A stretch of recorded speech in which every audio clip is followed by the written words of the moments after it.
هذا الله اوقاتكم زبائن الكرام. توفر هنا هذا الموديل اليوم، هذا الموديل من الاقتصاديات يمتاز ب7 قطع. الشربايه مالته تكون بهذا الشكل.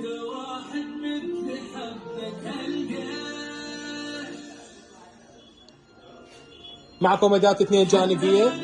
الزاويه مالته تكون بارتفاع الكنتور، تكون باكين عندنا بهذا الشكل. اما الكنتور تكون عندنا بهذا الشكل، ارتفاع 2.20 والعرض مالته يكون 3 امتار و15. الوجه مالته يكون NDF 5 ملم. اما الداخلي يكون عندنا معاكس ابيض. نغماده تكون شريطيه على طول الباب، قفايص لتسهيل الفتح والشد. سعه التخزين تكون عندنا بهذا الشكل. نقاوة الصبغ تكون عندنا بهذا الشكل. بيست واليت تكون عندنا بهذا الشكل.